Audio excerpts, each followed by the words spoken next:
Salam,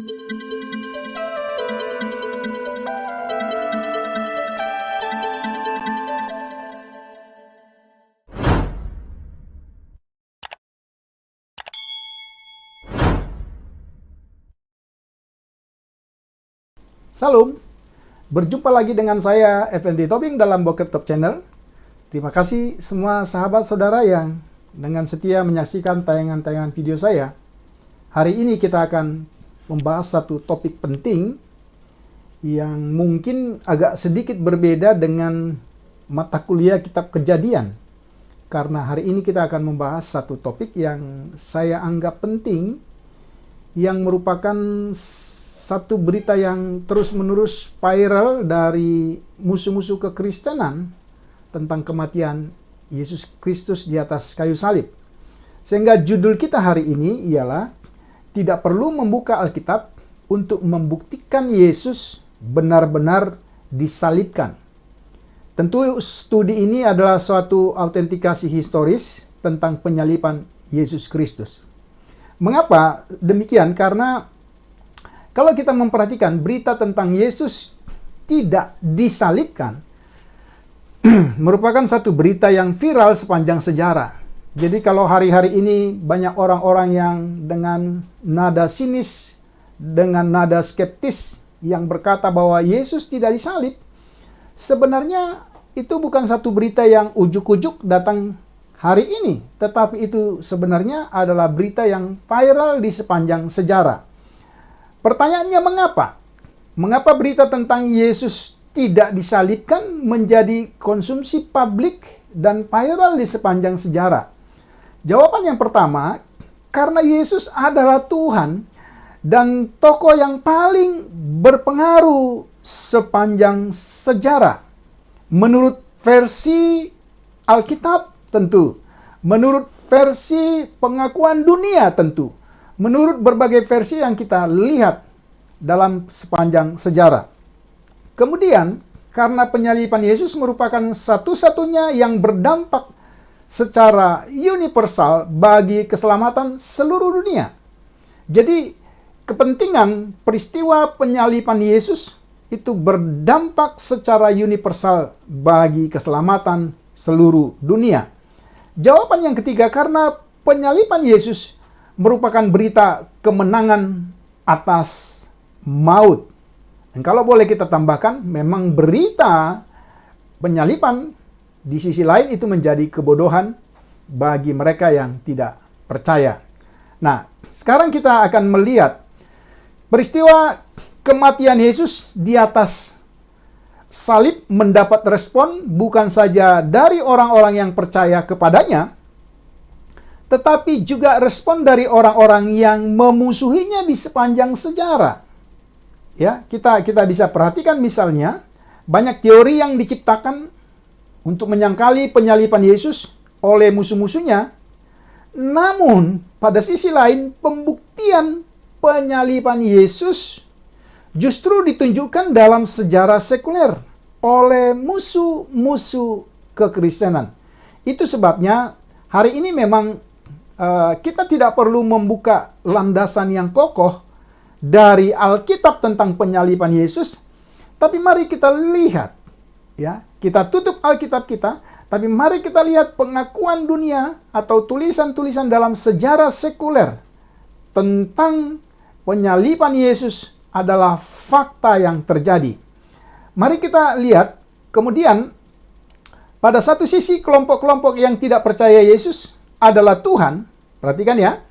Pada satu sisi kelompok-kelompok yang tidak percaya bahwa Yesus adalah Tuhan menyangkali kematiannya di atas kayu salib dengan berbagai teori dan asumsi.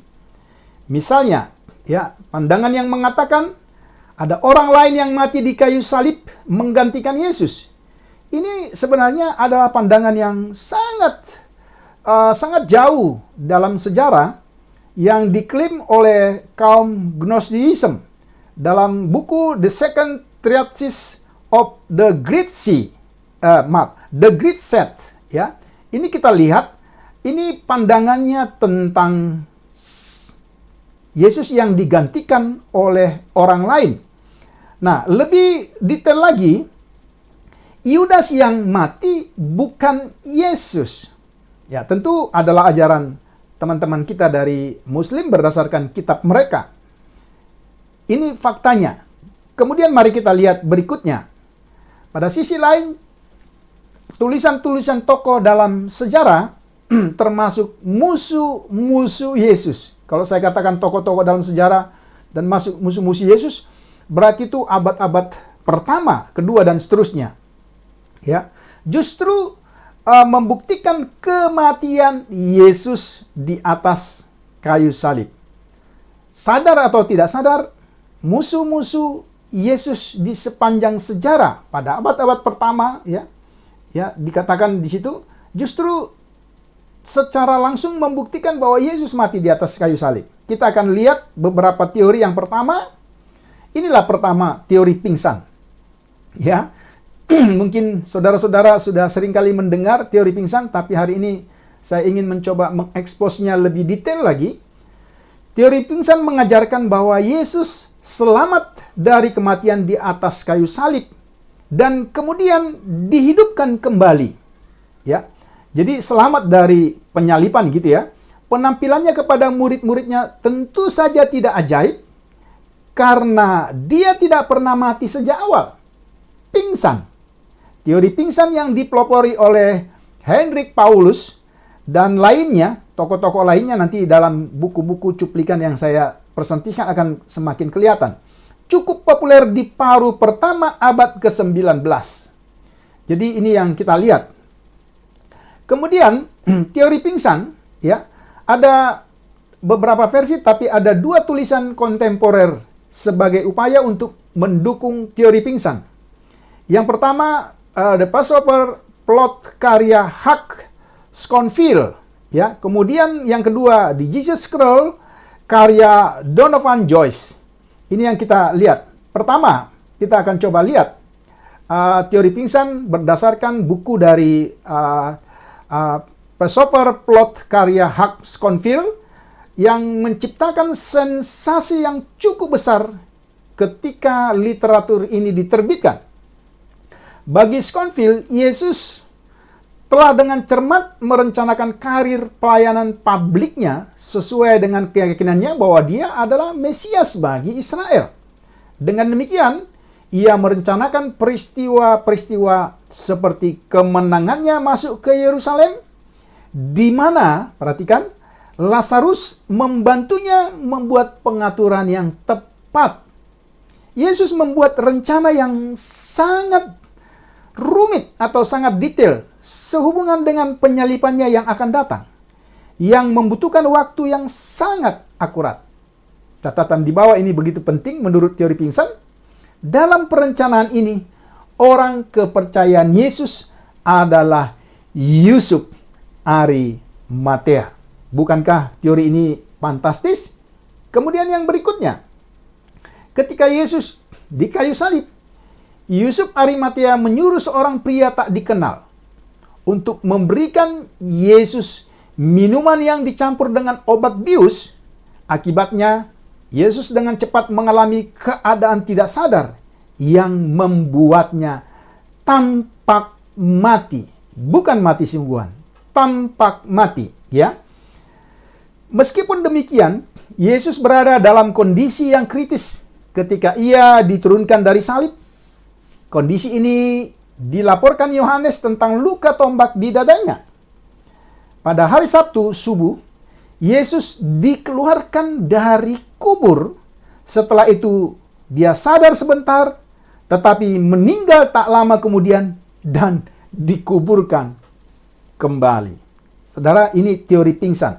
Kita lanjutkan.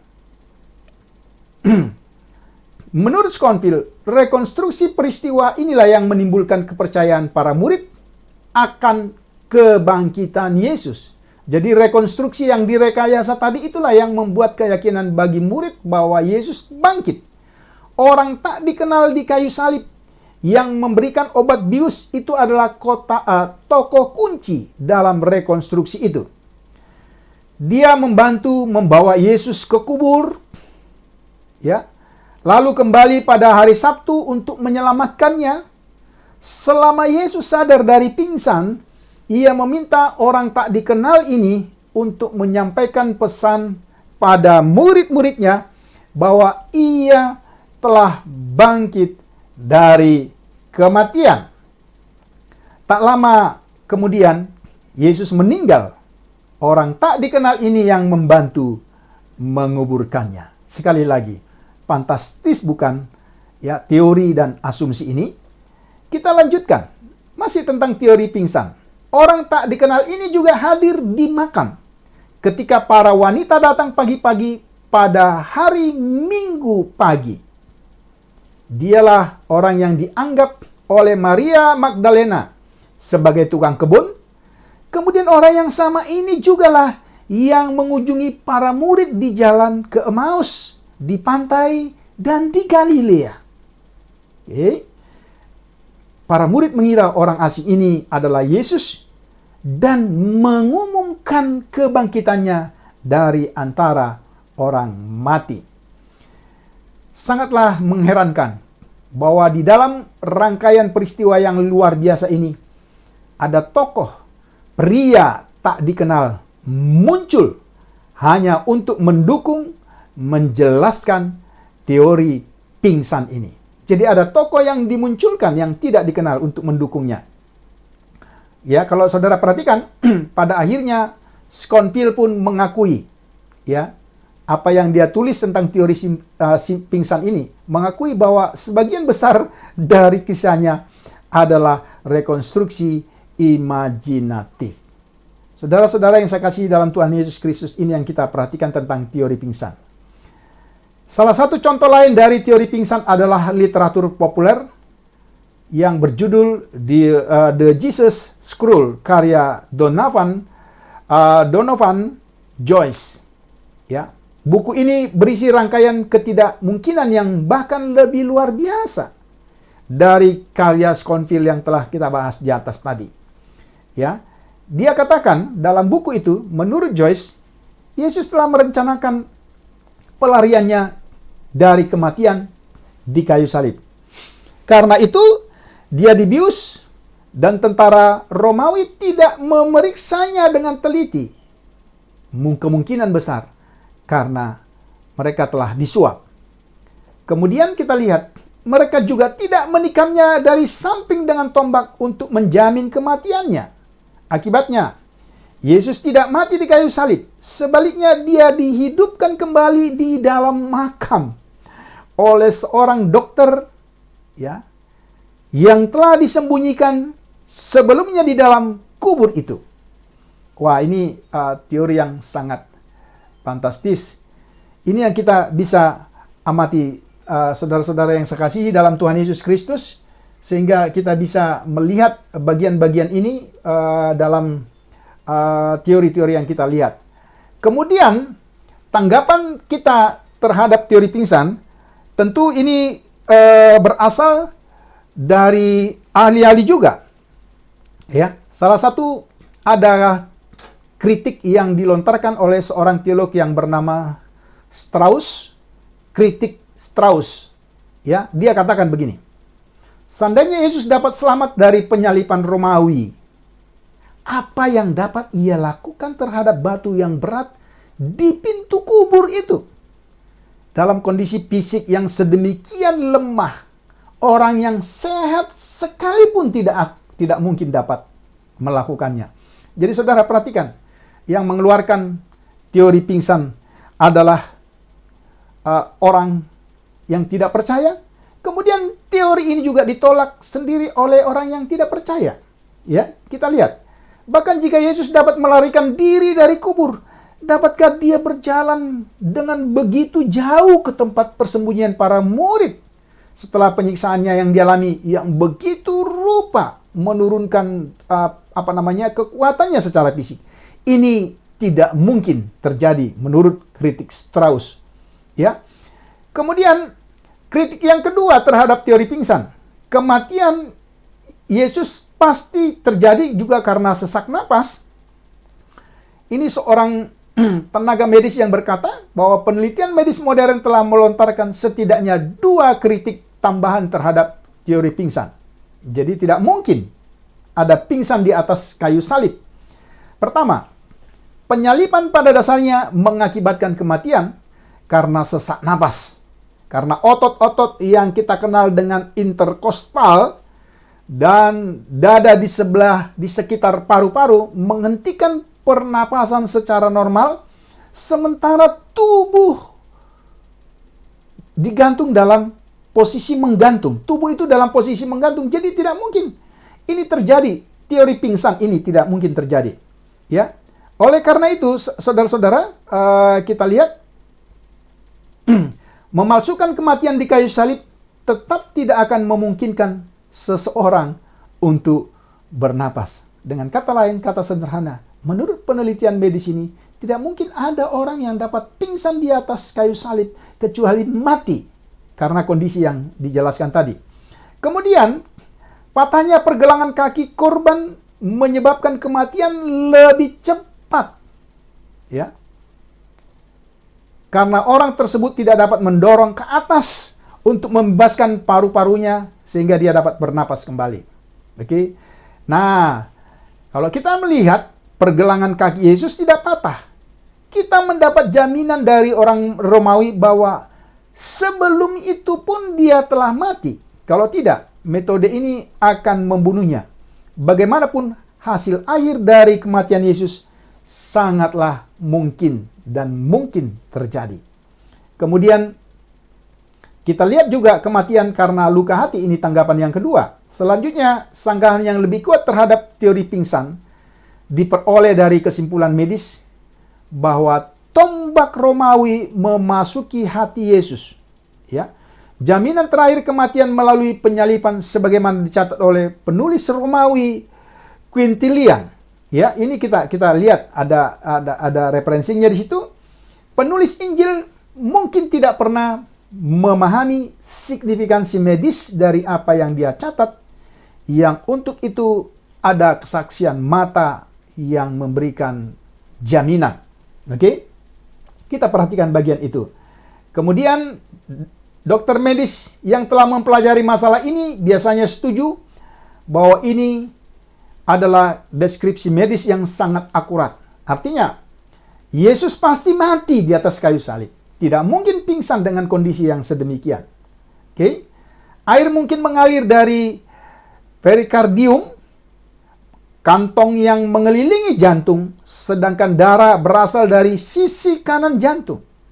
Bahkan jika Yesus masih hidup sebelum dia ditikam, tombak hampir pasti akan membunuhnya. Oleh karena itu, luka di dada ini juga menyangkal teori pingsan. Nah, kita perhatikan hari ini, dalam tayangan ini yang saya katakan, kita tidak perlu membuka Alkitab untuk membuktikan bahwa Yesus benar-benar mati di kayu salib. Yang pertama, Flavius Josephus, seorang teolog Yahudi. Ya, dia menulis kira-kira demikian. Nah, kira-kira pada saat itu, Yesus seorang yang bijaksana. Jika diperbolehkan untuk memanggilnya sebagai seorang pria, karena dia adalah orang yang melakukan prestasi yang mengejutkan. Dia adalah Kristus. Dia menampakkan diri kepada mereka hidup kembali pada hari ketiga, seperti yang telah dinubuatkan oleh para nabi ilahi ini, dan 10.000 hal indah lainnya tentang dia. Saudara, meskipun tulisan ini dikritik oleh banyak teolog, ya kemudian direvisi, tetapi esensi dari tulisan ini tidak pernah berubah. Memang kata-kata bijaksana, kemudian dia adalah Kristus, kemungkinan kecil itu bisa jadi direvisi karena mengingat penulis ini adalah seorang Yahudi yang tidak percaya pada mulanya kepada Yesus Kristus. Nah, pada waktu itu ada seorang bijaksana yang bernama Yesus. Perilakunya baik. Nah, saudara perhatikan, ini adalah revisi dari tulisan Flavius, ya, yang kemudian direvisi oleh seorang penulis yang berasal dari Arab, Ya. Perilakunya baik dan dia dikenal berbudi luhur. Dan banyak orang dari antara orang-orang Yahudi dan bangsa lain menjadi murid-muridnya. Pilatus menghukum dia untuk disalibkan dan mati. Saudara perhatikan, ini Josephus Flavius bertahun 37 sampai 95 Masehi, ya. Tetapi mereka yang telah menjadi muridnya tidak meninggalkan kemuridannya. Mereka melaporkan bahwa dia telah menampakkan diri kepada mereka 3 hari setelah penyalipannya, dan bahwa dia masih hidup karenanya dia mungkin adalah Mesias, tentang siapa para nabi telah menceritakan keajaiban. Ini satu revisi dari tulisan Flavius Josephus. Ya, kita lihat fakta sejarah apa yang dapat dipastikan dari pernyataan Josephus yang dihapus, diubah, seperti perubahan yang dibuat dalam versi bahasa Arab. Ini kira-kira yang bisa kita lihat. Yang pertama, Yesus dikenal sebagai orang bijaksana dan berbudi luhur, yang dikenal karena perilakunya yang baik. Dia memiliki banyak murid, baik orang Yahudi maupun non-Yahudi. Pilatus menghukum dia untuk mati. Ya, itu yang kita lihat tadi. Dengan penyaliban secara eksplisit disebutkan sebagai modus. Mengapa Yesus mati? Karena dia dihukum mati dengan penyaliban merupakan modus yang dijelaskan oleh Josephus di sini. Kita lanjutkan yang kelima. Para murid melaporkan bahwa Yesus telah bangkit dari kematian. Yang keenam kita lihat, ya, ia telah menampakkan diri kepada mereka pada hari ketiga setelah penyalipannya. Oke. Akibatnya para murid harus mewartakan ajarannya. Yang kedelapan, Yesus adalah Mesias tentang siapa nabi perjanjian lama berbicara dan meramalkan keajaiban. Yang kesembilan, Yesus adalah saudara Yakobus. Yang kesepuluh, disebut Mesias oleh beberapa orang. Saudara yang saya kasih dalam Tuhan Yesus Kristus, dengan demikian jelas dari tulisan Flavius Josephus, seorang teolog Yahudi, bertanggal 37 sampai dengan 95 Masehi. Ada banyak tulisan tentang Yesus yang merangkum ya keseluruhan kisah-kisah yang ada. Tetapi kita lihat salah satu yang pasti menurut tulisan Josephus ini, Yesus mati dengan cara disalibkan oleh Pontius Pilatus. Ini yang kita lihat. Kemudian Talus ini seorang pejabat Romawi pada abad yang pertama, ya, berbicara tentang penyaliban Yesus dan kegelapan yang menutupi tanah selama peristiwa itu. Perhatikan. Dan ini yang terjadi di dalam Alkitab. Tapi sekali lagi, ya, Talus juga membuktikan itu dalam tulisannya. Ya, Africanus menemukan referensi dalam tulisan-tulisan Talus yang berhubungan dengan laporan kosmik. Ketika Yesus disalib, dia berseru, maka dikatakan terjadi gempa bumi dan kegelapan menyelimuti, ya, bumi. Ini yang kita lihat. Nah, Africanus menegaskan, ya, di seluruh dunia ada kegelapan yang paling menakutkan dan batu-batu itu terkaya oleh gempa bumi dan banyak tempat di Yudea dan distrik-distrik lainnya menjadi runtuh. Kegelapan dalam buku historinya yang ketiga, Talus menyebut seperti yang tampak bagi kita bahwa ini bukanlah gerhana matahari. Ya, jadi itu adalah satu dampak akibat penyaliban Yesus yang memiliki dampak kosmik dan itu bukan gerhana matahari sebagaimana yang kita pahami. Ya. Kemudian yang kita lihat lagi, ya, tulisan Talus, sejarawan Romawi abad pertama ini, dikatakan pernyataan singkat Talus ini mengacu pada penyaliban Yesus yang dapat memastikan bahwa satu, ya, Injil Kristen atau setidaknya catatan tentang penyaliban dikenal di wilayah Mediterania pada pertengahan abad pertama Masehi. Jadi saudara perhatikan melalui tulisan ini, ya, pada abad pertama, ya, kita lihat ada catatan penyaliban Yesus yang menjadi catatan dalam sejarah. Ini mengingatkan kita akan adanya ajaran Kristen di Roma yang disebutkan oleh Tacitus dan Southenus. Ya, ini kita lihat. Kemudian ada kegelapan yang meluas di negeri itu yang tersirat telah terjadi selama penyaliban Yesus. Yang ketiga, orang-orang yang tidak percaya menawarkan penjelasan rasionalistik untuk ajaran Kristen tertentu atau untuk klaim supranatural tidak lama setelah proklamasi awal mereka. Ini yang kita perhatikan dari bagian-bagian ini. Kemudian kita lihat bukti yang ketiga, ya, dari seorang yang bernama Gaius Plinius Secundus, ya, seorang penulis dan administrator Romawi yang menjabat sebagai gubernur Britania di Asia Kecil. Ya, Pliny the Younger adalah keponakan dan putra angkat seorang sejarawan yang dikenal sebagai Pliny the Elder, gitu ya. Ini yang kita lihat.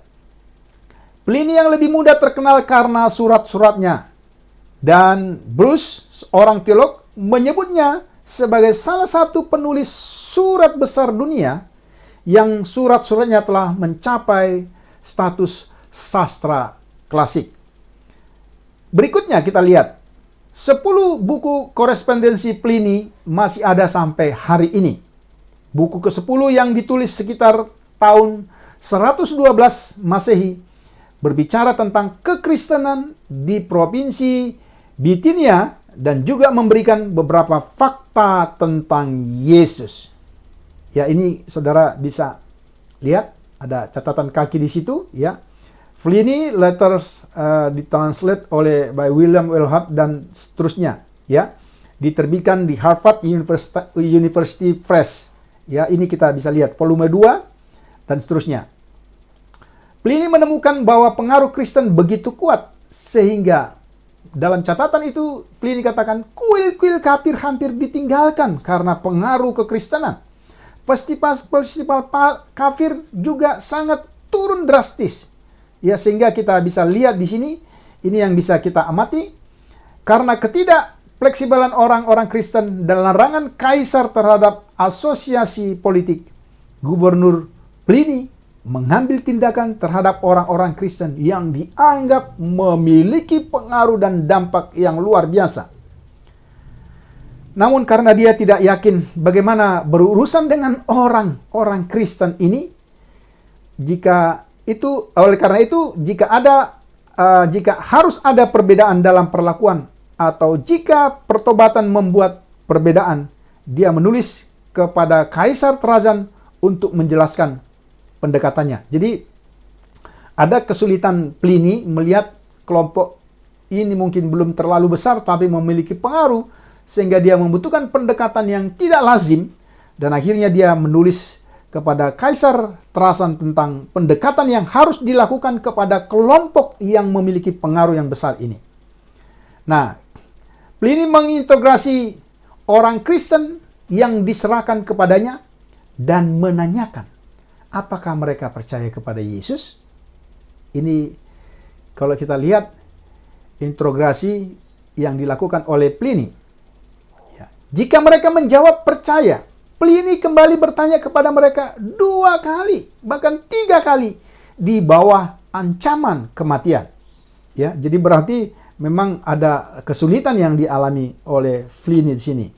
Ya, jika mereka tetap teguh dalam keyakinan mereka, dia memerintahkan mereka untuk dieksekusi. Ya, kadang-kadang hukumannya termasuk penyiksaan untuk mendapatkan informasi yang diinginkan. Seperti dalam kasus 2 budak wanita yang menjadi diaken di gereja mula-mula. Kemudian jika mereka menyangkal menjadi orang Kristen atau telah mengingkari iman mereka di masa lalu, mereka diminta untuk mengulangi atau mengucapkan doa kepada para dewa dan melakukan pemujaan kepada gambar atau patung Trajan. Setelah itu mereka akhirnya mengutuki Kristus. Jadi cara interogasi yang luar biasa, sadis dan kejam yang dilakukan oleh Pliny supaya orang Kristen mula-mula meninggalkan Kristus. Ya, kemudian kalau kita memperhatikan, Pliny menjelaskan bahwa tujuan semua ini adalah agar banyak orang dapat diselamatkan dari kesalahan. Jadi dalam konteks ini Pliny menganggap bahwa orang-orang Kristen telah melakukan kesalahan. Kemudian kita lihat lagi, mereka atau orang-orang Kristen memiliki kebiasaan bertemu pada hari tertentu sebelum fajar. Mereka menyanyikan pujian bagi Kristus, ini dalam tulisan Pliny, dan mengikat diri mereka dengan sumpah yang hikmat seperti untuk dewa. Dalam konteks Pliny, bukan untuk melakukan perbuatan jahat apapun. Kemudian dalam tulisan itu dikatakan mereka tidak pernah melakukan penipuan, pencurian, atau perzinahan, tidak pernah memalsukan kata-kata mereka, atau untuk menyangkal kepercayaan ketika mereka diminta untuk melakukannya. Jadi ini tulisan-tulisan yang disampaikan oleh Pliny dalam tulisannya. Setelah berpisah, kemudian mereka berkumpul kembali untuk makan bersama. Nah, kalau kita memperhatikan ini, maka kita bisa membuat paralel atau analogi dengan konteks kisah Rasul-Rasul yang dimana gereja mula-mula mereka melakukan kegiatan-kegiatan seperti yang dituliskan oleh Pliny. Berikutnya, dari surat Pliny ini kita menemukan beberapa fakta lagi tentang Yesus dan kekristenan awal. Yang pertama, Kristus disembah sebagai dewa oleh orang-orang percaya mula-mula. Ya, dalam pemikirannya Pliny dari tulisan ini seperti ini. Kemudian, dalam suratnya Pliny menyebut ajaran Yesus dan pengikutnya sebagai tahayul yang berlebihan dan tahayul yang menular. Jadi Pliny secara tidak langsung berkata bahwa ajaran kekristenan atau ajaran Kristus untuk murid-murid dan orang banyak itu seperti satu tahayul yang memiliki pengaruh yang luar biasa. Yang ketiga, ajaran etis Yesus tercermin dalam sumpah yang diambil oleh orang Kristen untuk tidak pernah melakukan kesalahan atau dosa seperti yang disebutkan dalam surat Pliny tersebut. Itu yang ketiga. Yang berikutnya, yang keempat, adanya referensi untuk persekutuan Kristus dan perayaan Kristen dari perjamuan kasih. Referensi atau tulisan ini menyinggung tuduhan dari pihak-pihak non-Kristen bahwa orang-orang percaya dicurigai dalam melakukan pemenuhan ritual dan minum darah selama pertemuan-pertemuan ini. Dan ini dalam buku-buku sejarah gereja juga kita bisa melihat ya bahwa persekutuan atau perjamuan kasih atau pertemuan-pertemuan orang Kristen itu melakukan jamuan kasih yang dianggap oleh orang-orang non-Kristen sebagai perbuatan-perbuatan yang tidak benar. Ya, ini yang kita lihat. Ada juga kemungkinan referensi untuk ibadah hari Minggu dalam pernyataan Pliny bahwa orang-orang Kristen bertemu pada hari tertentu. Ini kita lihat. Kemudian yang berikutnya mengenai kekristenan awal dalam tulisan Pliny dikatakan metode Pliny dalam berurusan dengan orang percaya atau orang Kristen mula-mula, mereka diidentifikasi, diintegrasi sehingga sampai pada eksekusi. Bagi mereka yang menyangkal menjadi orang Kristen, melakukan penyembahan terhadap dewa dan kaisar sehingga mereka memperoleh kebebasan. Jadi metode interogasi yang luar biasa sampai kepada penyangkalan terhadap Kristus. Nah, kalau tiba pada penyangkalan inilah, maka orang-orang Kristen boleh mengalami atau ya dibebaskan dari semua tuduhan. Kemudian yang ketujuh, Pliny melaporkan bahwa orang percaya sejati tidak dapat dipaksa untuk menyembah dewa atau kaisar. Yang kedelapan, ibadah Kristen melibatkan kebaktian sebelum fajar. Jadi pagi-pagi benar, ya. Yang kesembilan, orang Kristen menyanyikan lagu-lagu pujian. Waktu ibadah yang dikatakan di dalam nomor 8, ibadah sebelum fajar, ini sebenarnya memiliki tujuan supaya ibadah ini tidak mengganggu kegiatan atau hari kerja sebagaimana yang harusnya mereka lakukan sebagai budak di dalam konteks itu. Ya, ini yang kita perhatikan. Yang ke-10, orang Kristen ini tampaknya membentuk bagian masyarakat yang khas di Bitania karena mereka berasal dari semua kelas, usia, daerah, dan dari kedua jenis kelamin, maksudnya laki-laki dan perempuan ada di dalam kelompok itu. Yang ke-11, ada posisi yang diakui di gereja. Karena ada, kita lihat dalam tulisan sebelumnya, seperti yang digambarkan menyebutkan 2 diakenes perempuan yang disiksa untuk mendapatkan informasi. Jadi dari tulisan Pliny ini kita lihat bahwa orang Kristen itu sudah memiliki jabatan-jabatan tertentu di gereja. Ya, salah satunya adalah diakonos atau diakenes. Sementara Pliny tidak menceritakan banyak fakta tentang Yesus, ia memberikan contoh yang sangat awal dari penyembahan Kristen. Orang percaya bertemu secara teratur dan menyembah Yesus. Maka ini yang kita perhatikan teman-teman, salah satu bukti dari Pliny, ya, yang kita lihat sebagai pembuktian bagaimana Yesus orang Kristen dan kematian Yesus mati di atas kayu salib. Kemudian yang berikut adalah dari seorang pejabat kaisar juga bertahun 125 sampai 180 yang bernama Lucian of Samosata. Lucian ini seorang satiris atau penggubah puisi dalam bentuk sindiran yang beragama yang berwarga negara Yunani abad kedua, yang berbicara mengejek Yesus dan orang-orang Kristen awal. Ini yang kita perhatikan dalam pembacaan ini. Kemudian maksudnya adalah untuk mengkritik orang-orang Kristen karena menjadi orang yang begitu mudah tertipu, sehingga dengan mudah mereka mengikuti penipu yang menyamar sebagai guru. Yang dimaksudkan sebagai penipu di dalam tulisan Lucian ini adalah Yesus sendiri. Ya, dengan semua ajaran, dengan semua praktek kasih dan seterusnya, dianggap sebagai tipuan, dan orang Kristen termasuk murid-murid, menurut Lucian, itu sangat mudah dipengaruhi. Dalam satirnya atau dalam sajak sindiran itu, ia menceritakan beberapa fakta tentang Yesus dan orang Kristen. Mari kita perhatikan beberapa fakta itu. Ya, Anda tahu, orang-orang Kristen memuja seorang pria hingga hari ini.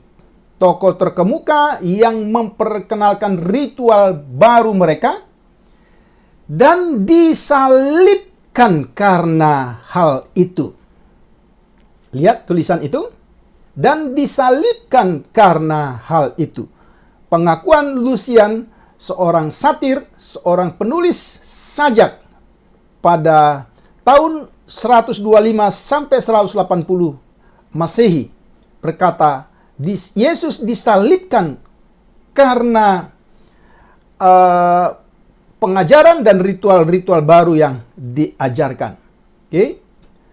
Anda lihat, makhluk-makhluk sesat ini mulai dengan keyakinan, yang dimaksudkan dengan makhluk sesat adalah orang-orang Kristen atau murid-murid pada waktu itu, bahwa mereka abadi sepanjang masa. Kekristenan mengenal atau mengajarkan kekekalan yang menjelaskan penghinaan kematian dan pengabdian diri sukarela di antara mereka. Tentu ini sesuatu hal yang sangat berbeda, ya, dengan konsep Helenis yang ada pada waktu itu, yang tidak mengenal apa yang disebut dengan kekekalan. Ya. Dan kemudian oleh pemberi hukum mereka mengajarkan bahwa mereka semua adalah saudara.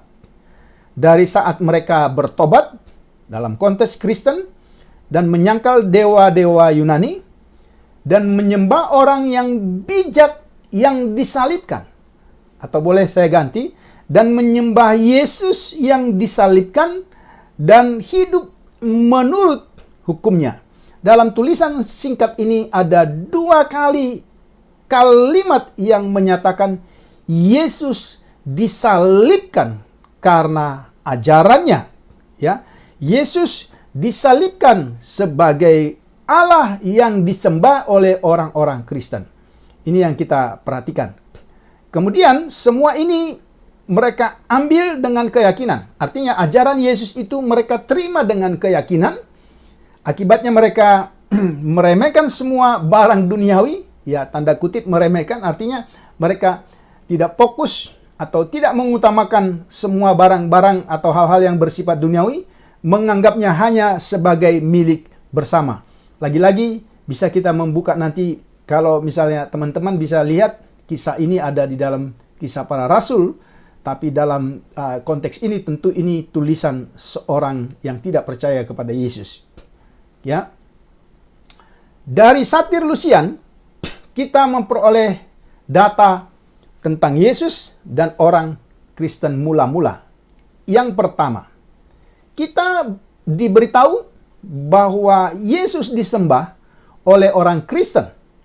Ini yang pertama. Yang kedua, Yesus memperkenalkan ajaran baru menurut Lucian di Palestina. Yang ketiga, ini yang paling penting, Yesus disalibkan karena ajarannya. Yesus mengajarkan doktrin-doktrin tertentu, termasuk hidup kekal dan seterusnya, ya, kepada para pengikutnya seperti, ya, semua orang atau sesama orang Kristen itu adalah saudara. Sejak saat pertobatan terjadi dan setelah mereka bersepakat komitmen tidak percaya bahkan menolak dewa-dewa palsu seperti dewa-dewa Yunani. Yang kelima, orang Kristen menyembah Yesus. Yang keenam, orang Kristen hidup menurut hukum-hukumnya. Yang ketujuh, Lucian mengacu kepada Yesus sebagai orang bijak yang terutama dalam konteks Yunani akan membandingkannya dengan para filsuf dan orang-orang bijak Yunani. Dengan demikian kalimat orang bijak sebenarnya secara implisit Lucian secara tidak langsung juga membandingkan Yesus dalam konteks filsuf-filsuf Yunani yang juga dianggap sebagai orang-orang bijak. Ya, mengenai orang Kristen, Lucian mencatat mereka adalah pengikut Yesus, ya, yang percaya pada kekekalan. Menurut Lucian, kepercayaan ini menjelaskan penghinaan orang Kristen terhadap kematian. Orang Kristen menerima ajaran Yesus dengan iman.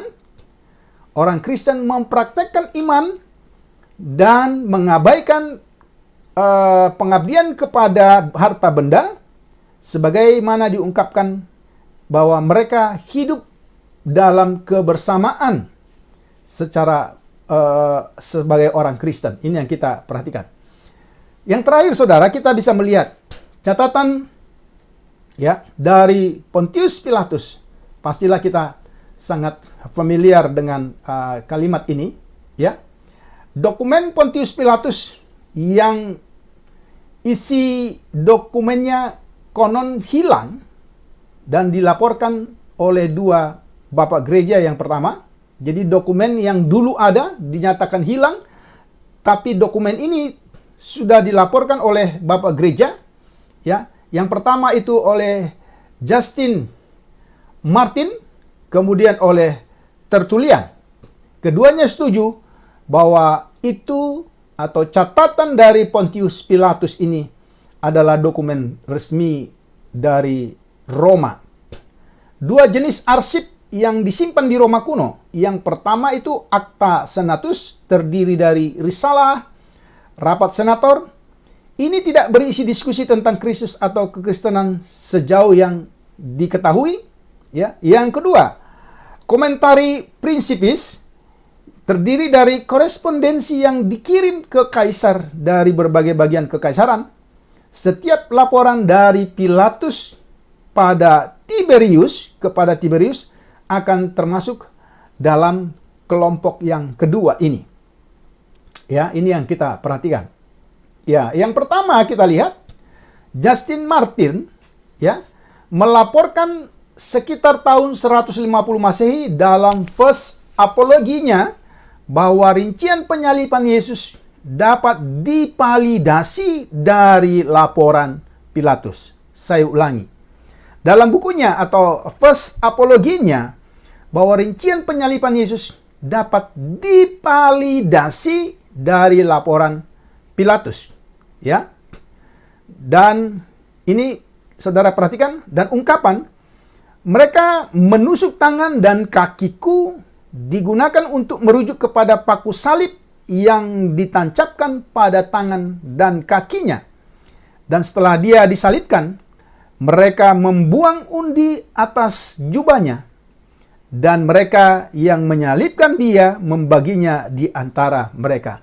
Saudara jangan lupa, kita tidak sedang membuka Alkitab sama sekali. Tapi ini adalah catatan seorang yang kita tahu benar, ya, seorang Pontius Pilatus yang berkata sebagaimana yang ada dalam catatan yang tampil. Ya, dan hal ini memang terjadi.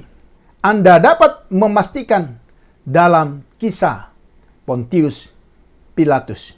Ya, ini yang kita lihat, saudara-saudara, bahwa dari bagian-bagian ini maka jelaslah bagi kita bahwa sesungguhnya kesaksian-kesaksian atau tulisan atau risalah-risalah singkat ataupun risalah yang bentuknya panjang dari pejabat-pejabat Romawi, dari satir, dari gubernur, dan dari semua golongan yang notabene adalah orang-orang yang tidak percaya kepada Yesus, membuktikan bahwa Yesus benar-benar mati di atas kayu salib. Dengan demikian maka sesungguhnya kita bersyukur karena Alkitab adalah landasan yang tidak dapat diragukan sama sekali tentang kematian Yesus di atas kayu salib. Namun ternyata sebagai pembuktian historis dari peristiwa yang unik, yang satu-satunya yang memiliki pengaruh secara universal sampai hari ini, bahkan sampai kepada kekekalan, itu dibuktikan oleh catatan-catatan yang notabene justru datang dari musuh-musuh Tuhan Yesus Kristus sendiri. Dengan demikian, sebenarnya tidak ada alasan, tidak ada dasar untuk meragukan bahwa Yesus benar-benar mati dengan cara disalibkan. Biarlah kiranya melalui pembuktian dan paparan pada hari ini bisa memberikan semangat yang baru untuk kita terus maju dalam memberitakan karya salib kepada banyak orang yang belum percaya. Kiranya Tuhan Yesus memberkati kita semua. Salut.